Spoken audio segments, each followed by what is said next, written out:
오늘 시온 찬양대 너무 감사하고 일회 간양대 감사하고요. 또 듀엣을 한 저 여자 남자가 부부예요. 너무 아름다운 부부입니다. 너무 감사합니다. 오늘 말씀의 제목 한번 따라하시다. 하나님을 위해 선한 계획을 세우세요. 새로운 축복이 시작됩니다. 믿음 되길 바랍니다. 제가 제목을 선정할 때에는 단순히 언어적으로만 선택하지 않아요. 제가 그렇게 살아왔던 것을 축약해서 제목을 만들 때도 있고요. 그렇게 살기를 원하는 차원에서 제목을 만들기도 하고요. 또 성경에서 하나님께서 요거를 꼭 들려줘라고 느껴지는 부분을 합니다. 그러니까 이런 거든 저런 거든 경험을 통하고 또 꿈을 꾸고 또 하나님의 어떤 그런 뜻을 담은 것을 제목으로 하기 때문에 좀 길긴 하지만 여러분들 그대로 믿음으로 받아들이고 따라 붙으면 그 제목에 합당한 역사가 여러분들 심령에 나타날 줄로 믿습니다. 저희 애양목 목사님 중에 한 분이 이번 4월 연회 때 은퇴를 하셨습니다.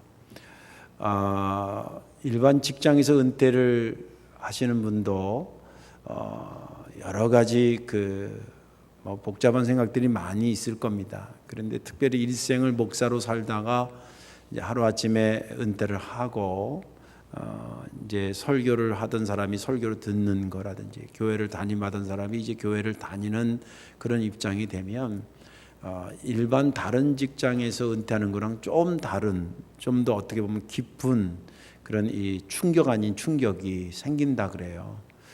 그래서 실제 통계에 70에 은퇴해서 한 5년 사이에 돌아가시는 목사님들이 의외로 많아요. 근데 그걸 잘 넘기시면 90까지 가시는데 그 75세 전후에서 돌아가신 분들 왕왕 계시더라고요.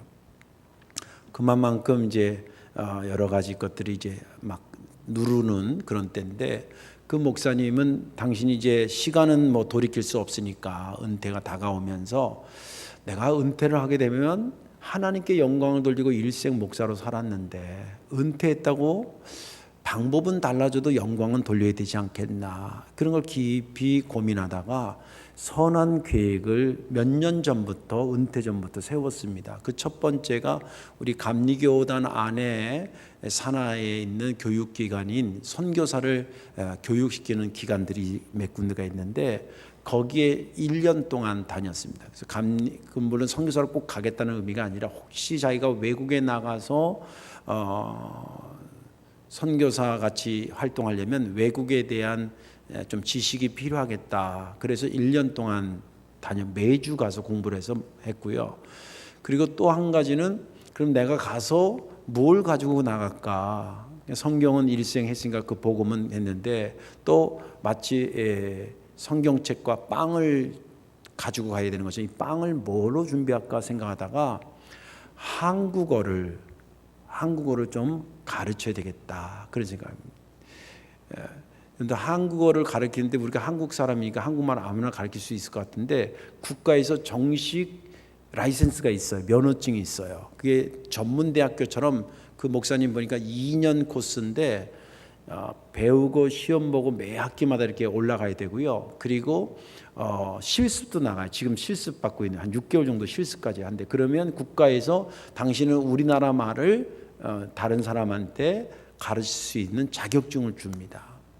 그냥 나가는 것보다 그게 낫겠다고 이제 그분이 나중에 왜 그걸 생각했냐니까 저랑 이제 애양목이니까 저희가 미얀마라든지 우즈벡이라든지 이렇게 신학교 러시아라니까 근데 러시아는 좀 덜한데 미얀마랑 우즈벡 사람들은요 한국말을 배우려고 굉장히 노력해요. 그 우즈벡 가서 보니까 한국하고 노동협약이 어떻게 됐냐면 1년에 4,000명씩 우즈벡 사람을 한국에서 받아들인다고 노동협약이 돼 있더라고요. 4,000명이 오니까 한국에 오면 우리도 미국 가려면 영어 학원 가서 배우는 것처럼 그 사람 한국 가서 바로 일해야 되니까 한국 학원이 문전성시예요. 그래서 이때 그걸 보면서 목사님이 깨달은 게 아이디어를 얻은 게 그래 가서 이 젊은이들에게 돈이 없어 못 배우는 사람들 있을 수 있으니까 한국말을 좀 가르쳐주면서 복음을 증거했다 이렇게 생각한 거예요. 그걸 좀 구체화시키기 위해서 아주 그 전문대학교 들어가고 그 정식 과정을 밟아가지고 이제 면허증을 따기 직전입니다. 근데 이제 이런 계획을 가졌어도 가서 실제 한국어를 가르치는 어떤 장이 펼쳐져야 되는데 이것도 쉽지 않잖아요. 우즈벡에 살던 사람이 아니기 때문에 고민하고 기도하는데 이제 이런 것들이 하나님의 은혜예요. 그런 선한 계획을 가졌는데 제가 지난주에 설교하면서 왜 우리 애양목 통역할 때 10년 동안 했던 남빅토르라는 교수가 거기에 부천대학교 분교의 총장이 됐다 그랬잖아요. 그 소식이 어떻게 연결이 된 거예요. 그래가지고 저는 축하하러 가고 같이 저랑 갔는데 그 목사님이 그분은 이 한국어를 가르치는 그 선교를 하기 위한 그 방법이라든지 이런 아이디어가 좋은지를 점검하러 그 교수를 찾아간 거예요. 그랬더니 그 교수가 듣더니 너무 좋은 아이디어라고 그러면서 과정을 목사님 잘 마치고 1년 동안 그 실무를 해야 된답니다. 다문화 가정을 가르친다든지 뭐 이렇게 언어를 가르친 다음에 그게 구비가 되면 우즈벡에 오면 자기가 비자 내는 거라든지 일할 수 있는 것이라든지 이런 거 다 소개하겠다는 거예요. 할렐루야. 그때 제가 번쩍 깨달은 게 그렇구나. 하나님의 영광을 위해서 선한 계획을 세우면 상상할 수 없는 하나님의 축복의 세계로 이어가시는구나. 그런 것을 깨달은 적이 있습니다. 하나님의 영광을 위해서 선한 계획을 세우시기를 주의 이름으로 축원합니다. 하나님이 예비하신 새로운 축복이 여러분들을 기다릴 줄로 믿습니다. 오늘 본문에 있는 말씀은 다윗이 아주 우여곡절 속에 이제 마침내 남북이 통일된 통일의 왕국이 됩니다. 그리고 자기가 기거할 좋은 왕궁도 짓고 그리고 주변 나라들을 다 평정을 하고 진짜 태평 세월이 이제 시작이 됐습니다. 하나님의 은혜를 듬뿍 누리고 있는 중이라고 볼 수가 있겠죠. 그런데 문득 어느 날 자기 왕궁에 이렇게 있는데 그가 하나님을 굉장히 사랑하거든요. 근데 늘 마음에 찜찜한 거예요. 뭘 찜찜하냐면 하나님의 집이라고 할 수 있는 성전이 그 당시는 없었어요. 뭐가 있었냐면 모세가 출애굽시켜가지고 광야에 나와가지고 성막 지은 거 아시죠? 그 가죽으로 그 성막 지은 거가 몇백 년이 지났는데 아직 그거였어요. 거기에 법궤가 있는 거예요. 그러니까 이 왕이 자기는 좋은 집에 사는데 하나님의 법궤는 그냥 초라한 천막에 있는 거예요. 우리로 말하자면 나는 40평에 사는데 시골에 있는 우리 어머니는 겨울에 냉골에 사는데 아유 보일러라도 좀 놔드려야 되겠다. 이거랑 똑같은 거예요. 그래서 이제 그 나단 선지자한테 이만저면서 쭉 자기 심정을 얘기하니까 나단 선지자 들으니까 얼마나 좋은 아이디어예요. 저는 우리 교인들이 그런 사람들만 많았으면 좋겠어. 목사님 제가 좀 이런 것 좀 하고 싶은데 그럼 난 무조건 하라 그래요. 웬만하면 저는 못하게 안 합니다. 예. 얼굴을 보세요. 못하게 하게 생겼나. 예. 근데 그러니까 너무 좋다 그러고 그렇게 한번 해보자. 그리고 이제 집에 돌아와서 그날 자는데 나단 선지자한테 하나님이 나타나셨어요. 다윗이 나를 위해서 성전을 지어준다 그러는데 이게 이제 오늘 본문을 이렇게 얘기하지만 사실은 그 앞 뒤에 여러 장을 포함해서 지금 말씀드리는 겁니다. 참 다윗이 그런 생각을 한 게 참 좋다. 그러나 다윗한테 성전 지으라 그러지 마라. 내가 출애굽해가지고 성막에 있고 이스라엘 백성도 쭉 하고 그들을 먹이고 여기까지 인도했지만 내가 어느 집파 하나한테 내가 너 왜 나 위해서 성전을 안 짓냐고 백향목으로 좀 멋있게 지으라고 그렇게 내가 해본 적이 없지 않느냐. 그런데 다윗이 그런 선한 계획을 세웠으니 내가 그를 복되게 하고 싶다.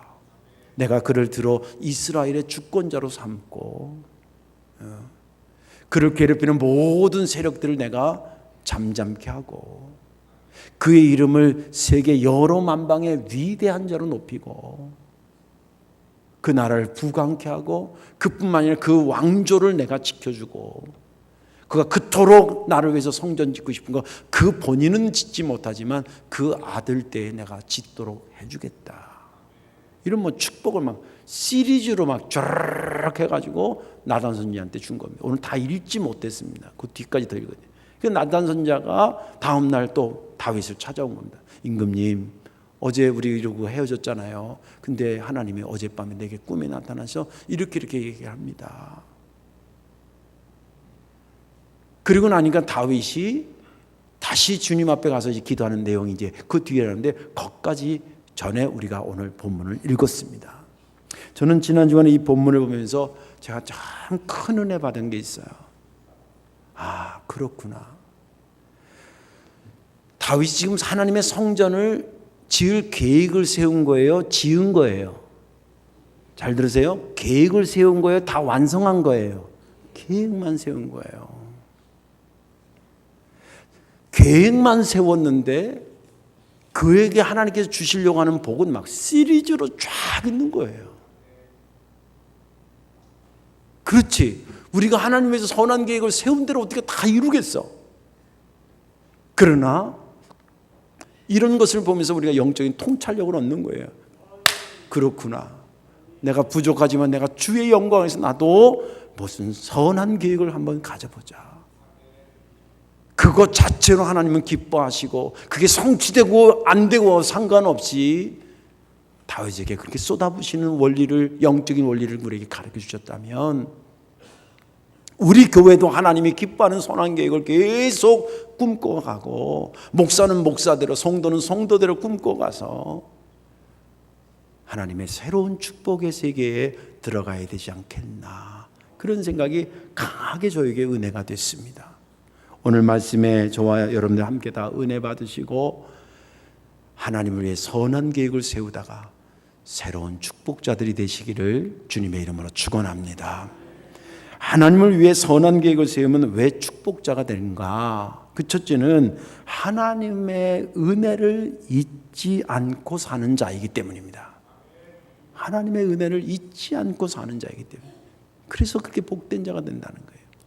오늘 1절과 2절에 보면 이렇게 기록이 되어 있습니다. 여호와께서 주위의 모든 원수를 무찌르사 왕으로 궁에 평안히 살게 하신 때에 왕이 선자 나단에게 이르되 볼지도 나는 백향목 궁에 살거늘 하나님의 괴는 휘장 가운데에 있도다.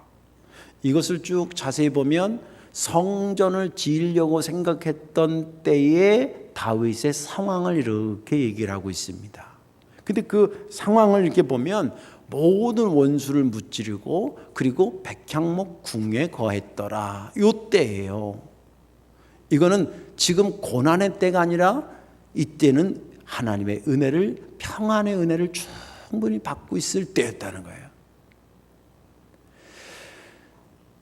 한 줄로 그가 그렇게 간단하게 표현되어 있지만 그 한 줄의 그 내용이 기록되기까지 다윗의 인생이 그렇게 간단하지 않았습니다.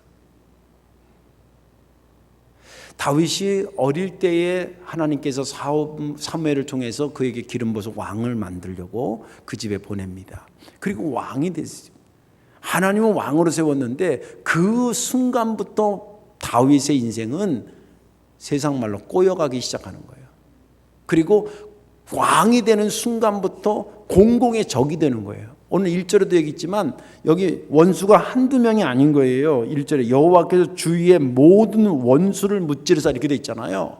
근데 다윗이 원한을 맺어가면서 원수를 만들어간 게 아니라 왕이 된다는 것 때문에 다들 자기를 공공의 적으로 삼으니까 상대적으로 관계가 뭐가 되냐면 원수 관계가 되는 거예요. 한두 명이 아닌 거예요.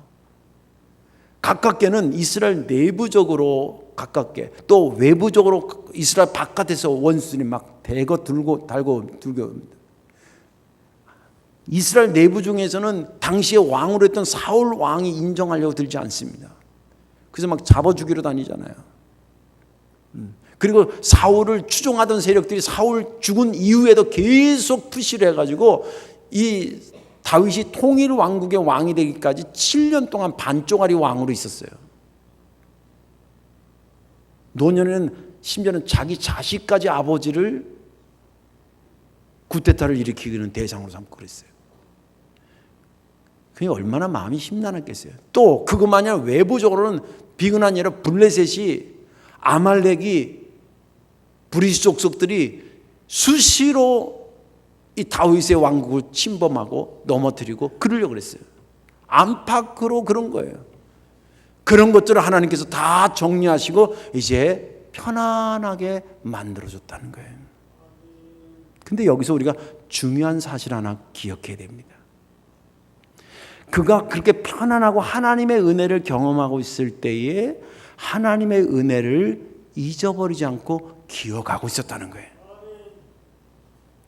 이게 왜 우리가 기억해야 된다고 제가 이렇게 강조를 늘 하냐면, 제가 진지하게 물어볼게요. 하나님의 은혜를 받은 사람마다 다 하나님의 은혜를 기억하고 살 것 같아요? 제가 목회 30년 넘었는데 별 사람 다 있어요. 여러 번 얘기했지만 나 교인들한테 돈도 뜯겼다니까.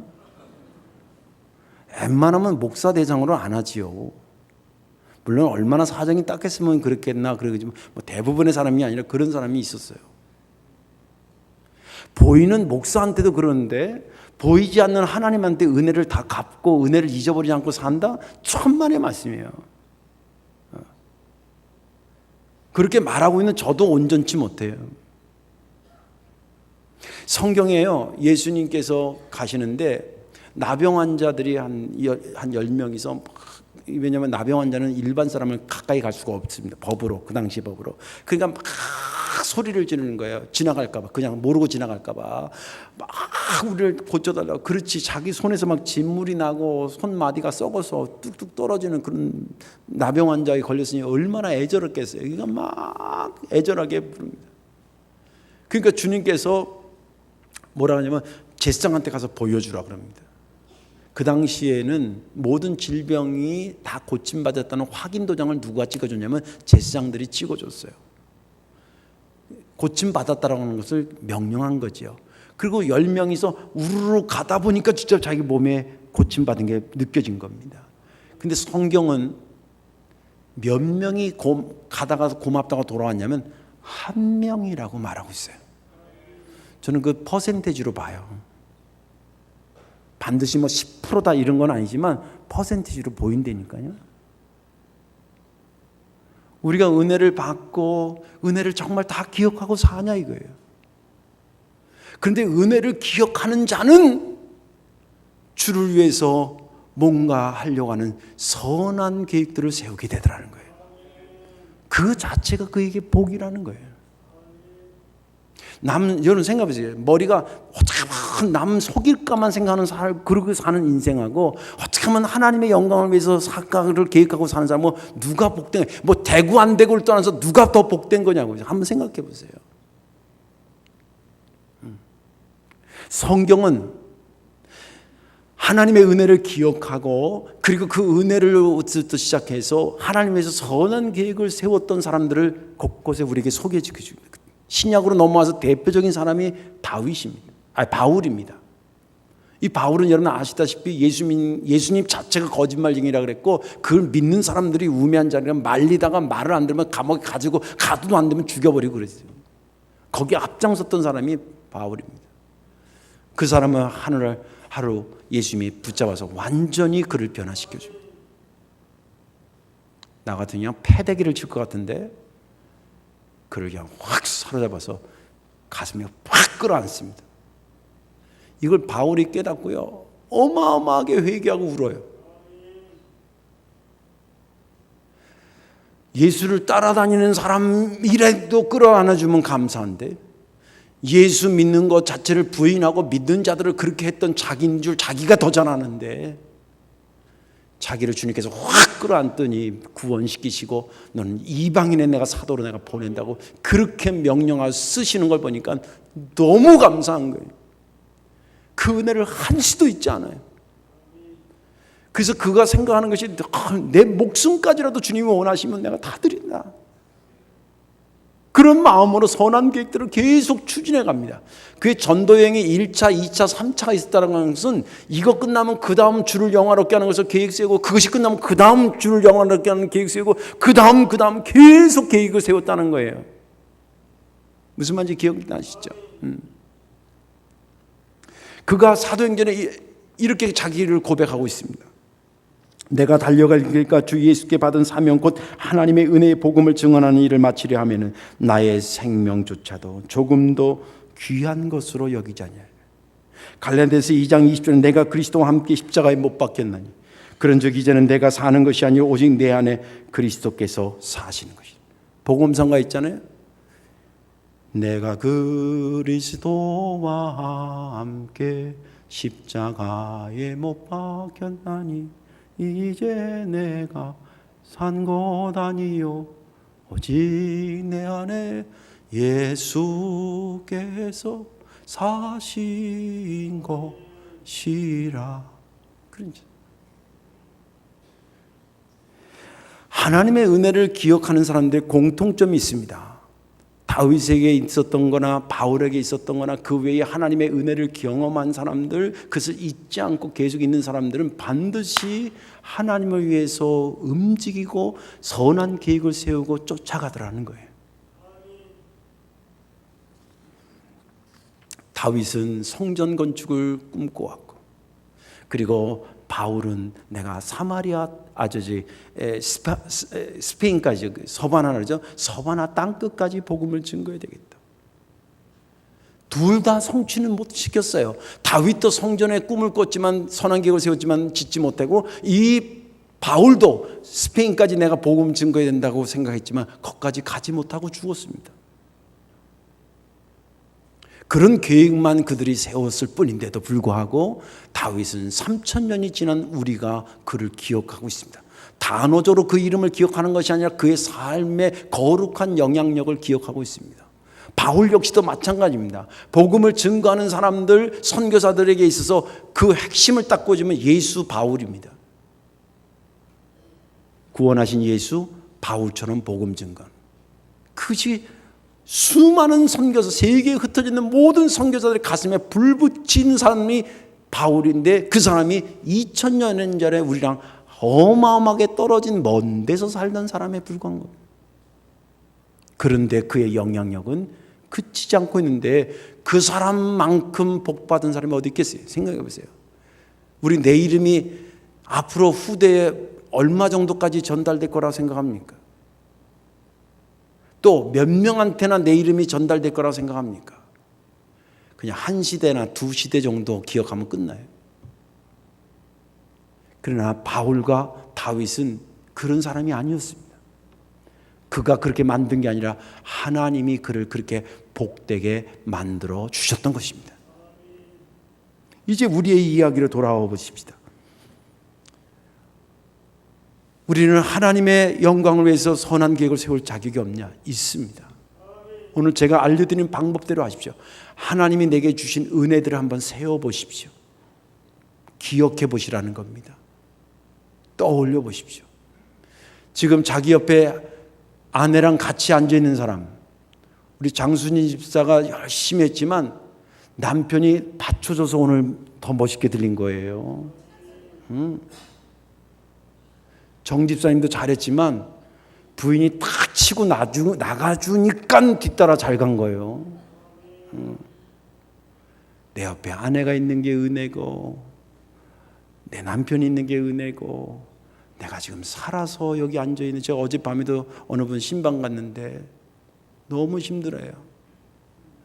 그분 지난주에 만났기도 이번 주에 올 거라고 생각했는데 못 오고 있어요. 지금 여기 앉아있는 것도 은혜고, 내가 월요일이면 작든 크든 일할 수 있는 것도 감사하고, 내가 좋은 믿음의 둥지를 성덕교회에서 틀고 있는 것도 은혜고, 한두 개가 아니에요. 그것을 기억하십시오. 사람이 시간을 이기면 모든 것을 이길 수 있는데 이 시간을 이기십시오. 오늘도 기억하시고 내일도 계속 기억하다 보면 내게 은혜 주신 분을 위해서 내가 뭔가를 하려고 하는 것이 계획이 생겨진다는 거예요. 여기서 팁을 하나 더 드리면, 여러분들 하나님 위해서 선한 계획을 세우라 그러니까 이게 뭐 엄청난 것, 뭐 다윗처럼 한 성전, 그걸 어떻게, 바울처럼 땅끝까지 어떻게, 그렇게 큰 것만이 선한 계획이 아니에요. 말 그대로 선한 계획은 물고기 2마리하고 보리떡 5개를 가지고 내가 예수님한테 이거 드려야 되겠다, 그것도 선한 계획이고, 내가 아침마다 기도하는 습관을 길러야 되겠다도 선한 계획이고, 내가 주일날 예배 드려야 되겠다는 것도 선한 계획이고, 할렐루야, 내가 아는 사람한테 예수 증거됐다는 것도 선한 계획인 거예요. 어마어마한 것을 세우라는 게 아니라 크고 작은 것을 그렇게 의미가 있는 것이 아니에요. 그러나 은혜를 기억하고 거기에 그렇게 하자는 거예요. 또 마지막 하나는 뭐냐면 하나님을 위해 선한 계획을 세우면 왜 축복자가 되냐면 계획 세운 만큼 하나님께 가까이 가는 자가 되기 때문에 그렇습니다. 계획을 세운 것만큼 하나님께 가까이해요. 오늘 이 본문 뒤에 다 읽지 못했습니다. 이제 18절에 이렇게 있어요. 다윗 왕이 여호와 앞에 들어가 앉아서 이르되 주 여호와여 나는 누구이며 내 집은 무엇이기에 나를 여기까지 이르게 하셨나이까. 예? 이 말은 나단 선지자가 이제 하나님이 어제는 나서 당신 못 지게 했다고 그 얘기를 들려주고 그 얘기를 듣고 다윗이 하나님의 성전에 가서 기도한 내용을 담고 있습니다. 근데 이 내용을 보면 하나님과 굉장히 가까이 가 있는 다윗의 모습을 발견하게 됩니다. 크게는 두 가지 측면인데 하나는 외형적인 차원에서 하나님과 굉장히 가까이 있다라고 하는 거고 또 기도 내용을 보면 하나님과 굉장히 가까이 가 있는 것을 보게 됩니다. 외형적으로 보면 이런 겁니다. 보세요. 18절에 다윗 왕이 여호와 앞에 들어가 앉아서 이르되 여호와 앞에 들어가서 앉아서 그 요약하면 그냥 하나님한테 기도했다 그 말 아니에요. 그래 안 그래요? 잘 보세요. 다윗이 하나님한테 그 말 듣고 가서 나단 선지자 얘기를 듣고 가서 기도했더라 그 말이에요. 그 말을 표현하기를 뭐라냐면 여호와 앞에 들어가 앉아서 이건 하나님과 다윗이 지금 굉장히 친숙한 관계에 있다라고 하는 것을 문학적으로 표현한 거예요. 또 그 기도의 내용을 보면 이렇게 기록이 있습니다. 나는 누구이며 내 집은 무엇이며 나를 여기까지 이르게 하셨나이다. 이 공동 번역에는 기도 내용을 이렇게 표현하고 있습니다. 나의 주님, 제가 무엇이며 제 집안이 무엇이기에 저를 이런 자리에까지 끌어올려 주셨습니까? 이 기도 내용은 지나가는 사람 아무나 불러서 할 수 있는 그런 거예요. 그런 내용이 아니에요. 친한 친구라고 할 말이 아니라 하나님과 친숙해졌을 때에 하나님, 제가 하나님 앞에 누굽니까? 하나님, 주님 보실 때 우리 집안이 어떤 집안입니까? 제가 볼 때는 별 볼 일 없는 것 같은데 주님 우리를 이렇게 기억해 주시는 것입니까?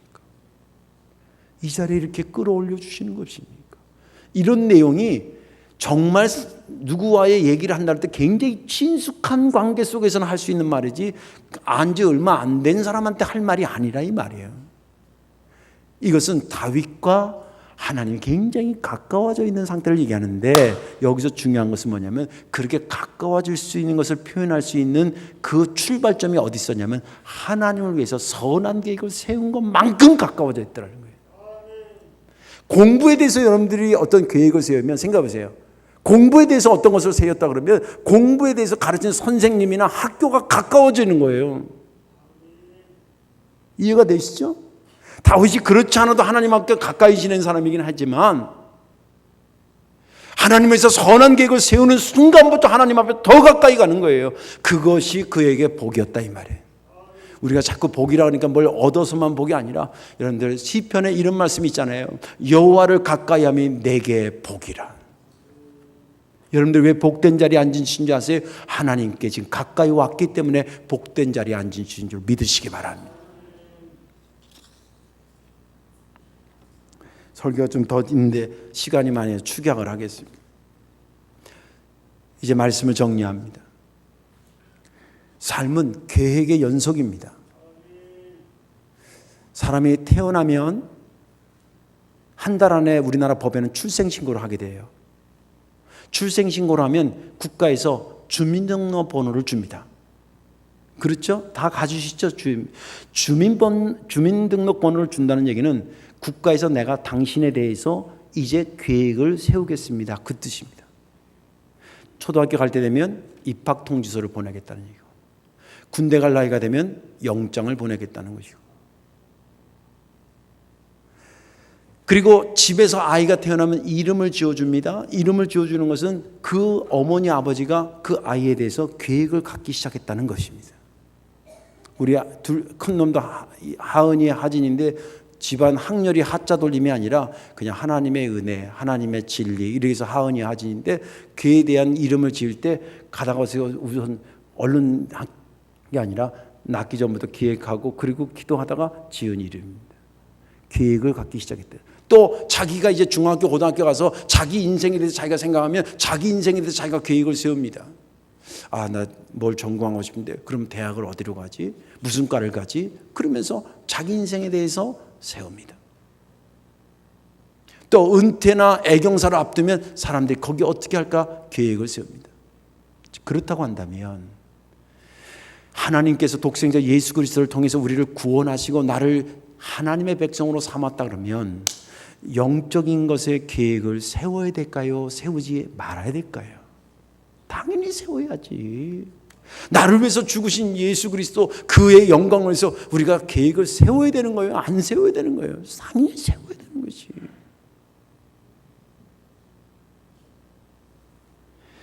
교회는 교회대로 하나님의 영광을 위해서 계획을 세워나가고, 목사는 목사대로 하나님의 영광을 위해서 계획을 세워나가고, 성도는 성도로서 계획을 세워나간 것은 이것을 통해 하나님의 복음이 증거되는 것뿐만이 아니라 하나님의 뜻이 실현되고 또 우리에게는 새로운 축복이 우리에게 임하기 때문에 그런 것입니다. 어렵게 생각하지 마시고 주께서 내게 은혜 주신 것을 기억하시고 또 선한 계획을 세운 것만큼 하나님께 가까이 가는 복이 내게 임한다는 믿음을 가지고 여러분들 할 수 있는 한 최선을 다해서 주의 영광을 위해서 새로운 계획을 세우다가 새로운 축복자들이 다 되시기를 주님의 이름으로 축원합니다. 기도하겠습니다. 좋으신 아버지, 고맙고 감사합니다. 다윗을 통해서 그가 선한 계획을 세운 것만 보고도 그에게 어마어마한 것을 부어주셨던 하나님, 아버지, 우리도 주의 은혜를 잊지 않고 기억하고 또 그 계획을 세운 것만큼 주님께 가까이 가는 복이 임한다는 믿음을 가지고 주의 영광을 위해서 선한 계획을 세워 살아가는 우리가 되게 하옵소서. 예수님의 이름으로 기도하옵나이다. 아멘.